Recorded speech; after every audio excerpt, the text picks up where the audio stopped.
وأحسن منك لم تر قط عيني وأجمل منك لم تلد النساء خلقت مبرأ من كل عيب خلقت مبرأ من كل عيب كأنك قد خلقت كما تشاء كتاب أنزلناه إليك مبارك ليدبروا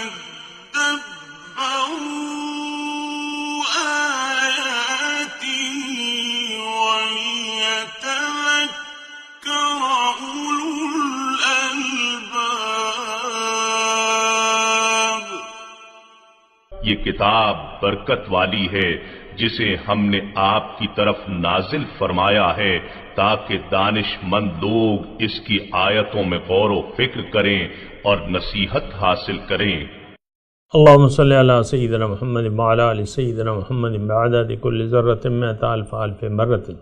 سامعین و ناظرین اکرام، السلام علیکم ورحمۃ اللہ وبرکاتہ۔ سامعین اکرام، سورہ فرقان آیت نمبر 28۔ آج کے موضوع: کیا ہم نے قرآن کو معاذ اللہ نشان تضحیک بنا لیا ہے؟ اس کے ساتھ سامعین اکرام آج کی درس کا آغاز کرتے ہیں۔ سب سے پہلے گزشتہ سبق کا آموختہ ہوگا۔ وَيَوْمَ يَعَضُّ الظَّالِمُ عَلَى يَدَيْهِ يَقُولُ يَا لَيْتَنِي اتَّخَذْتُ مَعَ الرَّسُولِ سَبِيلًا۔ اور اس دن ہر ظالم غصے اور حسرت سے اپنے ہاتھوں کو کاٹ کاٹ کھائے گا اور کہے گا کاش میں نے رسول اکرم صلی اللہ علیہ وآلہ وسلم کی معیت میں آ کر ہدایت کا راستہ اختیار کر لیا ہوتا۔ سامعین اکرام، سورہ فرقان آیت نمبر 28۔ یا ویلتا لیتنی لم اتخذ فلانا خلیلا۔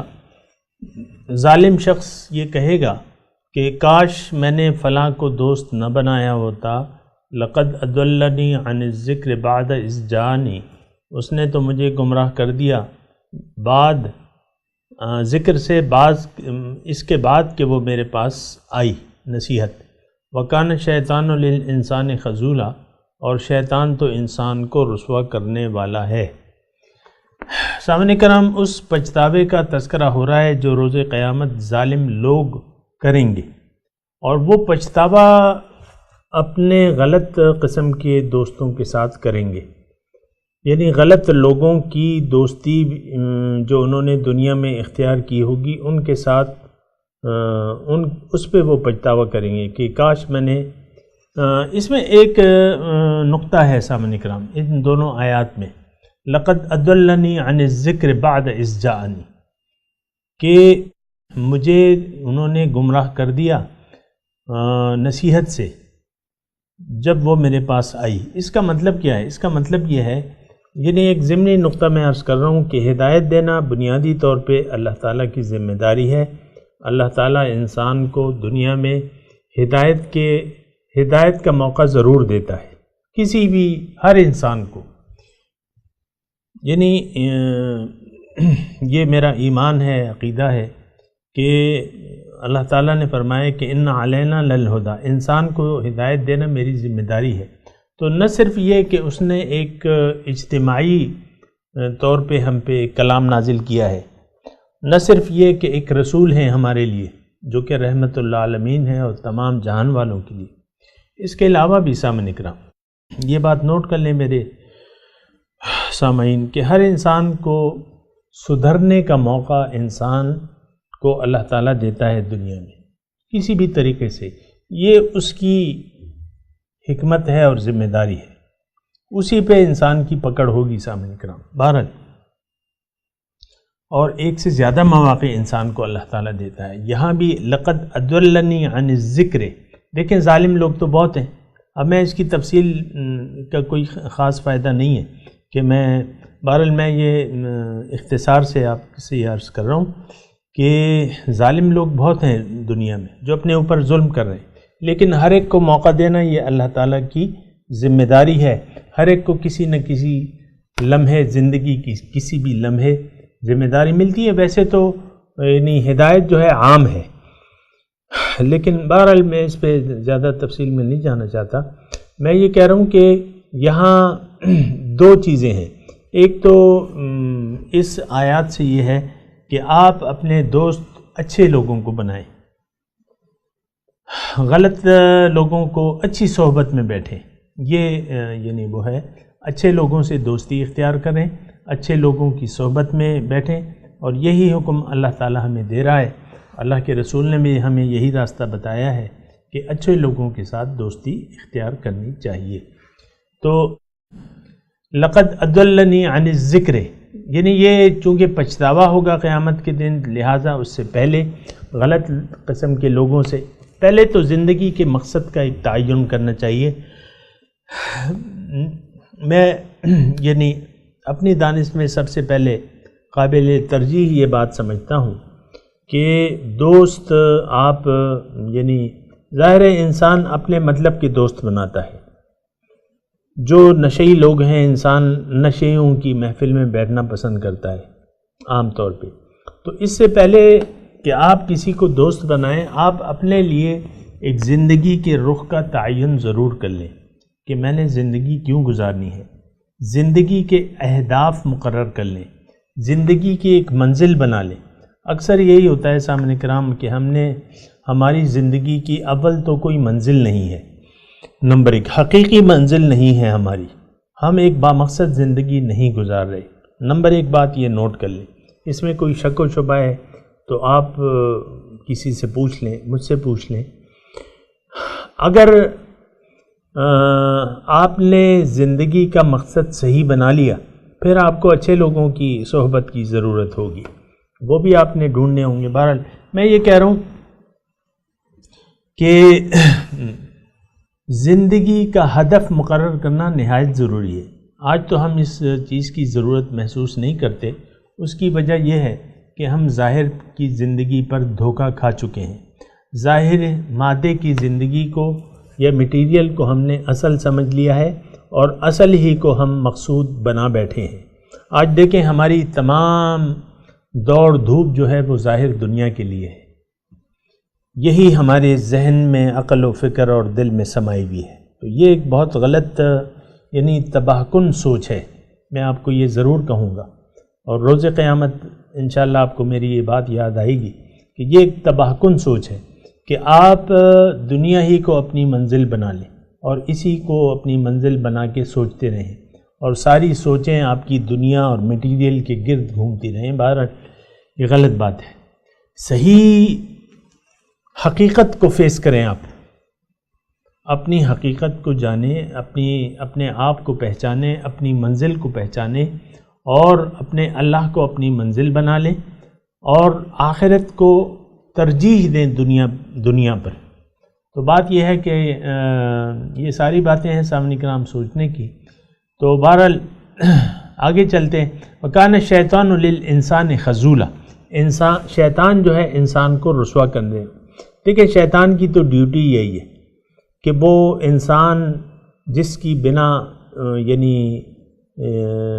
یہ مردود ہوا، اب اس نے ارادہ کر لیا ہے انسان کی رسوائی کا بھی. اور وہ اکثر یہ ہے کہ وہ شیطان کے کہے میں آ کر ہم میں سے اکثر لوگ، یہ بغیر لگی لپٹی کے میں یہ بات کہہ رہا ہوں کہ ہم میں سے اکثر لوگوں نے شیطان کے بہکاوے میں آ کے دنیا کو اپنی منزل بنا لیا ہے. دنیاوی مال و متاع کو، دنیاوی عہدوں کو، دنیا کی چیزوں کو اپنی منزل بنا کے جی رہے ہیں. اور یہ بات میں بالکل کھلے طور پہ کہہ رہا ہوں. آپ لوگ سوچیں، آج جو بھی ہیں، جس ہمارے ارد گرد بہت سے ایسے لوگ ہیں جنہوں نے دنیا ہی کو اپنا اصل سمجھ لیا ہے، دنیا ہی کو اپنی منزل بنا لیا ہے. دنیاوی مال و متاع پہ یہ لوگ خوش ہوتے ہیں، اخروی اللہ کی نعمتوں اللہ کے پاس جو ہے اس پہ خوش نہیں ہوتے. یہ بہرحال تو یہ کیا ہے، یہ ہم شیطان کے بہکاوے میں آ گئے ہیں. یہ سچی بات ہے کہ شیطان کے بہکاوے میں آ گئے ہیں. جو ختم ہونے والی چیزیں ہیں اس سے ہم نے دل لگا لیا ہے، تو پھر یہ اس کا انجام کیا ہے کہ یہ انسان پھر رسوا ہوگا۔ شیطان خود بھی رسوا ہے اور پھر اس کا کام یہ ہے کہ میں انسان کو بھی رسوا کروں گا، اور یہ حقیقت میں رسوا ہوگا روز قیامت، پھر جہنم میں جا کے رسوا ہوگا۔ تو یہ رسوائی جو ہے سامعین اکرام تھوڑا سا نوٹ کر لیں، یہ رسوائی ہمارا مقدر ہے، یعنی میں اور آپ جس وقت جس ماحول میں رہ رہے ہیں ان میں سے اکثر لوگوں کا مقدر رسوائی، دنیا اور آخرت میں رسوائی ان کا مقدر بن چکا ہے۔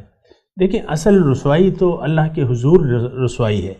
دنیا میں اگر دنیا کے سامنے بہت سے لوگ آپ کو اگر سلوٹ بھی کریں، ہوتا ہے نا کہ گارڈ آف آنر پیش کیا جا رہا ہے، مثال کے طور پہ عرض کر رہا ہوں، گارڈ آف آنر پیش کیا جا رہا ہے صدر مملکت کو، یا آرمی چیف آتا ہے اس کو گارڈ آف آنر ہوتا ہے، اور وہ بظاہر ایک متاثر کن تقریب ہوتی ہے کہ گارڈ آف آنر آپ کو، لیکن بات یہ نہیں ہے۔ دنیا کی جو جھوٹی عزتیں ہیں ان کا کچھ فائدہ نہیں ہے، یا ایک وزیر اعلیٰ کی گاڑی چلی جا رہی ہے تو اس کے پروٹوکول میں جو ہے آگے پیچھے کتنی گاڑیاں ہوتی ہیں آپ کو معلوم ہے؟ کبھی دیکھی ہے سواری وزیر اعظم کی اور صدر کی اور وزیر اعلیٰ کی، آگے بھی گاڑیاں اور پیچھے بھی گاڑیاں، ایسے ایسے کرتے، تو وہ بظاہر مطلب لوگوں کو تو نظر آتا ہے کوئی عزت، لیکن حقیقت جو ہے عزت جو ہے وہ اللہ تعالیٰ کے لیے ہے اور پورے مومنوں کے لیے ہے۔ ان العزت للہ جمیعا، اللہ کے لیے ہے تمام عزت، اس کا وہ مستحق ہے واحد۔ پھر جو اس سے تعلق رکھتے ہیں اللہ کے بندے، حقیقی عزت اور توقیر روز قیامت اس دن پتہ چلے گا نا، حقیقی عزت کس کو ملتی ہے، یا کون رسوا ہوتا ہے، کون ذلیل ہوتا ہے، کون خوار ہوتا ہے، اور کون نور کے ممبروں پہ بیٹھا ہوتا ہے، یہ روز حشر پتہ چلے گا۔ یہاں تو یعنی بعض لوگ دیکھ سکتے ہیں، بعض لوگ نہیں دیکھ سکتے، لیکن اہل نظر تو یہاں بھی دیکھتے ہیں۔ بہرحال یہ کان الشیطان للانسان خذولا، دیکھیں شیطان انسان کو رسوا کرنے والا ہے۔ یہاں یعنی یہ جملہ یا تو ان کی جو ظالم کہیں گے وہ ان کی طرف سے ہے، یا یہ جملہ اللہ تعالیٰ کی طرف سے ہے کہ شیطان انسان کو ذلیل کرنے والا ہے، یعنی اس کا یعنی مقصد یہ ہے کہ انسان کو ذلیل کر دے اللہ کے دربار میں، اللہ کے سامنے۔ تو اب دیکھیں اگر یہ حقیقت ہمارے سامنے آ گئی، قرآن میں یہ آ گئی یہ بات کہ وَكَانَ الشَّيْطَانُ لِلْإِنسَانِ خَذُولًا، کہ شیطان انسان کو رسوا کرنے والا ہے یا اس کا مشن یہ ہے۔ اب بات یہ ہے کہ اب اس بات کے بعد یہ بات مناسب نہیں ہے کہ شیطان کے ہم راستے پر چلیں یا اس کے بہکاوے میں آئیں، یعنی اس بات کی کوئی تک نہیں بنتی کہ ہم شیطان کے بہکاوے میں آ کر شیطان کے راستے پر چلیں۔ ہمیں تو اللہ تعالیٰ نے حکم دیا ہے ان الشیطان لکم عدو فاتخذوہ عدوا، شیطان تمہارا دشمن ہے تو تم نے بھی اس سے دشمنی کرنی ہے۔ تو بہرحال یہ نقطہ سامعین اکرام ذرا نوٹ کر لیں کہ شیطان کوئی دوستی کا فائدہ نہیں ہے اگر آپ نے اسے دوستی کی۔ دوستی کا مطلب یہ ہے کہ شیطانی خیالات کو دل میں جگہ دے دی، یا اس پر عمل کر لیا، دنیا کو ترجیح دے دی، آخرت کی یاد کو بھلا دیا، اللہ تعالیٰ کو اپنی منزل نہ بنایا، رسول کے راستے پر نہ چلے، ان تمام صورتوں میں، یا غلط دوستوں کی محفل میں بیٹھے، ان تمام صورتوں میں آپ کو رسوائی کا سامنا کرنا پڑے گا۔ یہ بات نوٹ کر لیں۔ اگلی جو آیت ہے قال الرسول یا رب ان قوم اتخذوا ھذا القرآن مہجورا، رسول گلہ کریں گے اللہ تعالیٰ سے، اے میرے رب یہ میری قوم ہے، انہوں نے اس قرآن کو نشان تضحیک بنا لیا تھا، مذاق اڑاتے تھے، قرآن کی آیات کا، قرآن کے مضامین کا مذاق اڑاتے تھے۔ تو بنیادی طور پہ سامعین اکرام میں آپ کو ایک بات بتاؤں کہ یہ صورت تو سورہ فرقان مکی دور کی ہے. مکے میں تقریباً درمیانی جو عرصہ ہے 7 نبوی کی وہ ہے. اور جو ہم نے شروع سے یہ صورت پڑھی ہے کہ یعنی اس میں کیا ہے، اس میں مشرکوں کی باتیں ہیں اور مشرکوں کی باتیں ہیں، ان کے اعتراضات ہیں، اور وہ جو اعتراضات کرتے تھے مختلف قسم کے ظالم لوگوں کی باتیں ہیں. آپ دیکھیں سن لیں، جو رسول کے راستے پر نہیں چلتے ان کی باتیں ہیں. یہاں قوم سے مراد کون ہے؟ ایک تو یہ بات ہے قال الرسول یا رب ان قومی، یہ کون لوگ ہیں؟ ان قوم اتخذوا ھذا القرآن مہجورا، بے شک میری یہ قوم جو ہے انہوں نے بنایا ہوا ہے اس قرآن کو نشان تضحیک. یعنی یہ وہی لوگ ہیں جو رسول کے راستے پر چلنے کے لیے تیار نہیں ہیں. ایک بات میں یہاں کہہ دوں، سامنے کا بار بار مجھے کہنی پڑتی ہے اور میں کہتا رہوں گا کہ اصل جو چیز ہے نا وہ ایک روش ہے آپ جو اپنا لیتے ہیں. زبان کی کوئی بات نہیں ہوتی. زبان، وہ کہتے ہیں نا کہ زبان سے کہہ بھی دیا لا الہ تو کیا حاصل، دل و نگاہ جو مسلمان نہیں تو کچھ بھی نہیں. اصل چیز تو دیکھیں زبانی نہیں ہے، اصل چیز تو یعنی دل کا یقین ہے.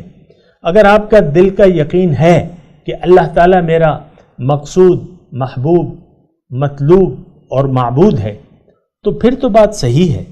لیکن اگر یہ یقین نہیں ہے حاصل اور دنیا کو آپ نے منزل بنا لیا ہے، دنیا کی زندگی پر دھوکہ کھا لیا ہے، دین کی، اللہ کو آپ نے مقصد حیات بنایا نہیں ہے، دنیا کے مقابلے میں آخرت کو آپ نے چھوڑ دیا ہے، دنیا کی زندگی سے زیادہ پیار کرتے ہیں، آخرت کی زندگی کو آپ نے بھلا دیا ہے. یہ ساری کافرانہ روش ہے سامعین اکرام. یہ میں آپ سے بار بار کہہ رہا ہوں. آپ یعنی یہ دیکھیں یہ سارے صورت کے مضامین، یا تو آپ یہ کہیں کہ یہ تو کافروں کے لیے ہے، یہ تو مشرکانہ دور جاہلیت میں نازل ہوئی ہے، یہ تو ہماری نہیں ہے، یا تو آپ یہ کہیں. اور یہ آپ کہہ نہیں سکتے کیونکہ آپ آج جس معاشرے میں میں اور آپ رہ رہے ہیں اس میں سے اکثر لوگوں میں وہ مشرکانہ اور وہ کافرانہ صفات موجود ہیں. دیکھیں میں آپ کو تھوڑا سا، ہو سکتا ہے میرے سننے والوں میں کوئی نیا ہو اور گزشتہ مضامین اس نے نہیں سنے ہو میرے، میں آپ کو بتا دوں کہ اللہ تعالیٰ تو جو زبانی کلمہ پڑھنے والے ہیں ان میں سے اللہ تعالیٰ فرماتا ہے کہ لوگوں میں سے بعض ایسے ہیں جو کہتے ہیں آمنا باللہ و بالیوم الآخر وما ہم بمؤمنین،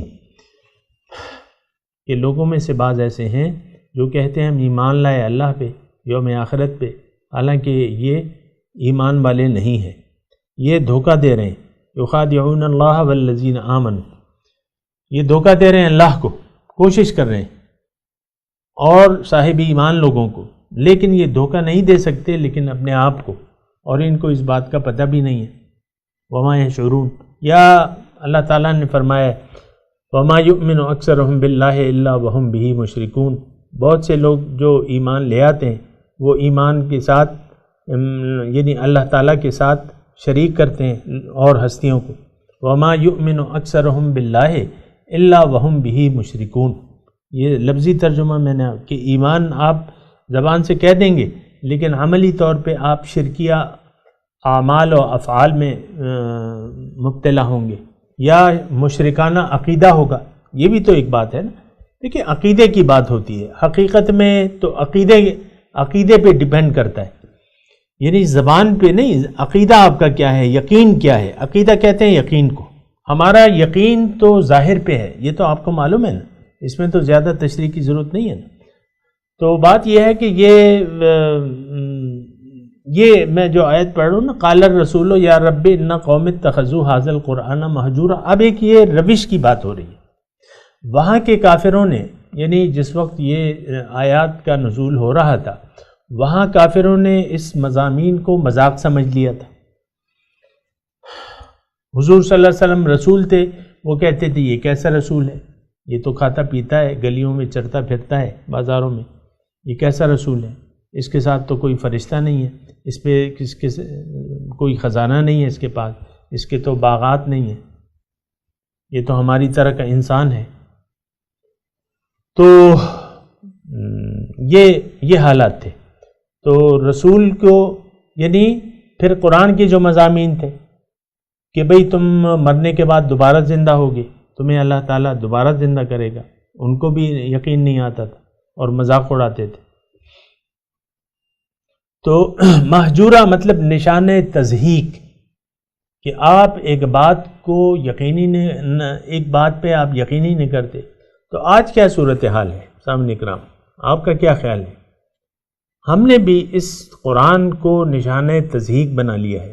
دیکھیں عام طور پہ اس میں زیادہ لمبے چوڑے دلائل کی ضرورت نہیں ہے، عام طور پہ قرآن کو ہم کتاب ہدایت نہیں سمجھتے، ایک متبرک کتاب سمجھتے ہیں زیادہ سے زیادہ، اور کتاب ناظرہ کہ بس قرآن لفظوں کی حد تک آنا چاہیے۔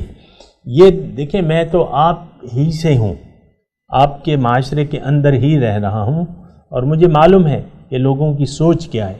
ہماری سوچ یہ ہے کہ قرآن کے الفاظ ہماری اولاد کو آنے چاہیے۔ اس میں پھر وہ تھوڑی سی کوشش بھی کرتے ہیں، کسی باہر کے ملک میں لوگ پیسے دے کے، یہاں تو مسجدوں میں مفت تعلیم ہوتی ہے، یا باہر کے لوگ قرآن ٹیوٹر مقرر کرتے ہیں، بہت سے آپ کو انٹرنیٹ پہ وہ مل جائیں گے، سائٹس مل جائیں گی جو پیسے لے کے آپ کو قرآن سکھائیں گے، اور لوگ کر بھی رہے ہیں۔ میں یہ نہیں کہہ رہا کہ یہ بری بات ہے، لیکن آپ یہ دیکھیں کہ ہم نے صرف قرآن کے الفاظ کی تلاوت تک اس کو محدود کر دیا ہے۔ باقی تو ہم اپنی عملی زندگی میں ہمارے اعمال جو ہیں وہ کھلم کھلا، ہمارا عقیدہ کہتا ہوں یقین کو، جس یقین کے تحت آپ زندگی گزار رہے ہیں، جو آپ نے زندگی کے متعلق ایک نظریہ بنایا ہوا ہے، وہ تو کھلم کھلا قرآن کی تضحیک ہے۔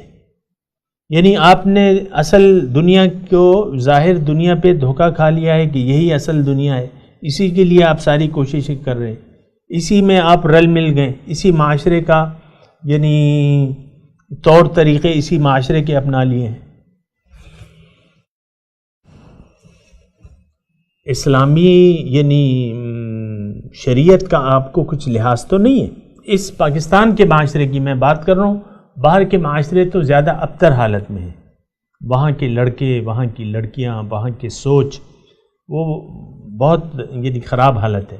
لیکن میں یہاں پاکستان کی بات کر رہا ہوں کہ آپ کا قرآن کے متعلق کیا خیال ہے؟ کوئی نہیں، مطلب کتاب ہدایت تو کوئی بھی نہیں سمجھتا ہے سامعین کرام سے۔ اللہ کو تو منزل بنانے کے لیے کوئی تیاری نہیں ہے سامعین کرام، کہ ہم اپنے آپ کی پہچان تک نہیں ہے سامعین کرام۔ حالانکہ ہمیں یہ کہا گیا ہے کہ تم اپنے آپ کو پہچانو، من عرف نفسہ فقد عرف ربہ، جس نے اپنے آپ کو پہچان لیا وہ اپنے رب کو پہچان لے گا۔ اپنے آپ کی نہ ہم پہچان ہے ہمیں، نہ کرنا چاہتے ہیں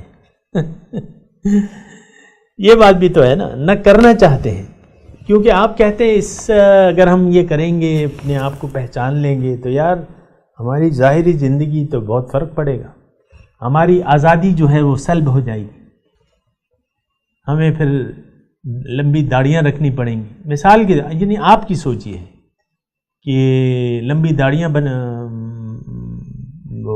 رکھنی پڑیں گی، یا خواتین کو مکمل حجاب لینا ہوگا، پردے کے۔ آپ تو کہتے ہیں میں تو ایسا نہیں کر سکتی، میں تو اپنے مرضی سے اپنے لباس کا ڈیزائن خود بناؤں گی، خود کہوں گی کہ ایسا رکھو، سامنے کا گلا ایسا رکھو، پیچھے گلا ایسا رکھو، نظر آنا چاہیے، میری جو سینہ ہے اس کا کچھ حصہ نظر آنا چاہیے تو بہرحال یہ ساری صورتحال ہے، لیکن بات یہ ہے کہ میں یہ بات کر رہا ہوں آج کی جو ہم نے آیت پڑھی ہے، وقال الرسول یا رب ان قوم اتخذوا هذا القرآن مہجورا، اے رسول یہ گلا کریں گے، اے میرے رب، اے میری قوم جو ہے اس نے تو قرآن کو نشان تضحیک بنا لیا تھا، مذاق بنا لیا تھا اسے۔ اور آج یقیناً سامعین کرام وہ صورتحال ہے کہ اس قرآن کو عملی طور پہ ہم ایک مذاق سمجھتے ہیں کہ یہ قابل عمل نہیں ہے۔ قرآن کو سمجھنا یہ ہمارے سلیبس میں شامل ہی نہیں ہے۔ کوئی ایسا مجھے آپ سرکاری اسکول بتا دیں جس میں قرآن سلیبس میں شامل ہو، قرآن فہمی، مکمل قرآن کو پڑھنا چاہیے۔ یہ کہ آپ اپنے بچے کو 10 سال تک قرآن سکھا دیں، ہونا یہ چاہیے۔ 10 سال وہ عمر ہے کہ انسان کی، لڑکوں کی مونچھیں بھیگ جاتی ہیں، یہ بلوغت کے قریب پہنچ جاتے ہیں، اور جب یہ یعنی ان پہ ذمہ داریاں، مستقبل کی ذمہ داریاں جب پڑتی ہیں تو اس سے پہلے ان کو واقف ہونا چاہیے کہ بھئی ہم کون ہیں، ہمیں کیا کرنا ہے۔ قرآن تو آپ کے سلیبس سے خارج ہے سامنے کرام، مذاق سمجھتے ہیں آپ اسے۔ میری باتوں کو بھی یعنی مجھے معلوم ہے کہ میرے باتیں کسی کی کان پہ جوں تک نہیں دیں گی، لیکن میں نے تو کہنا ہے نشان تضحیق یہ رسول کہیں گے۔ اجتماعی سطح پہ آپ دیکھیں کہ ہم نے محدود کر دیا ہے قرآن کو مدرسوں تک۔ حکومتی سطح پر قرآن فہمی کی باتیں نہیں ہیں۔ دیکھیں اصل تو یہ ہے کہ حکومت کا کام ہے، یہ حکومت کا کام ہے، یہ ذمہ داری ہے۔ تعلیم دینا حکومت کی ذمہ داری ہے، بنیادی تعلیم، طلب العلم فریضہ، یہ ذمہ داری ہے۔ تو قرآن، اصل علم تو قرآن ہے، اور آپ نے دیکھیں قرآن سے ہمیں، یعنی حکومت سے میں کہہ رہا ہوں، آپ نے ہمیں قرآن سے دور کر دیا ہے۔ قرآن تو آپ نہیں اس قابل سمجھتے، معاذ اللہ، اللہ کی پناہ، کہ آپ کہ اپنی قوم کے بچوں کو آپ قرآن کی تعلیم دیں۔ آپ ادھر معاشرت روم اور الجبرا اور فلانا اور ڈمکانا، اور قرآن تو سلیبس میں نہیں ہے آپ کے، اس کو تو عملاً ہم مذاق سمجھتے ہیں۔ ایسے ان کو خطابات دیے ہیں کہ یہ تو مولوی ہیں، ہم اپنے بچوں کو مولوی تھوڑی بنائیں گے۔ یہ آپ کے القابات ہیں، میں تو نہیں کہہ رہا۔ تو بہرحال میں تلاوت کرتا ہوں، سامعین اکرام میرے ساتھ دہرائیے، اعوذ باللہ من الشیطان الرجیم، بسم اللہ الرحمن الرحیم، یا ویلتی لیتنی لم اتخذ فلانا خلیلا لقد اضلنی عن الذکر بعد اذ جاءنی وکان الشیطان للانسان خذولا وقال الرسول یا رب ان قوم اتخذوا هذا القرآن مہجورا۔ سامعین کرام اب ان آیات کی تلاوت کا ترجمہ سنا دیں۔ یا ویلتا لیتنی لم اتخذ فلانا خلیلا،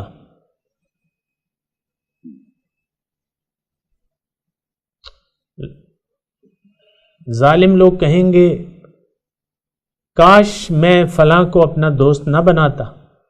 لقد اضلنی عن الذکر بعد اذ جاءنی،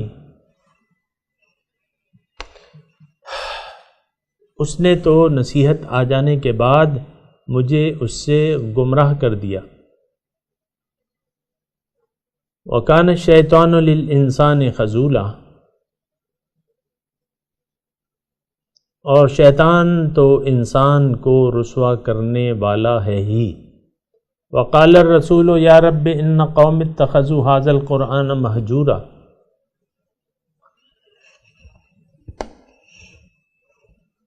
اور رسول کہیں گے اے میرے رب، بے شک میری اس قوم نے اس قرآن کو مذاق سمجھ رکھا تھا یا نشان تضحیق بنا لیا تھا۔ سامعین اکرام اب ان آیات کی تلاوت اور ترجمہ۔ يا ويلتى ليتني لم أتخذ فلانا خليلا. Oh, woe to me, I wish I never took so-and-so for a friend. لقد أضلني عن الذكر بعد إذ جاءني وكان الشيطان للإنسان خذولا. He led me away from the message after it had come to me, for Satan has always been a betrayer of man. وقال الرسول يا رب إن قوم اتخذوا هذا القرآن مهجورا. And the messenger will say, My Lord, my people have abandoned this Quran. سامعین کرام، اس کے ساتھ ہی آج کے درس کا وقت اختتام کو پہنچا۔ اگلے درس میں انشاءاللہ ملاقات ہوگی۔ وآخر دعوانا ان الحمدللہ رب العالمین، والسلام علیکم ورحمۃ اللہ وبرکاتہ۔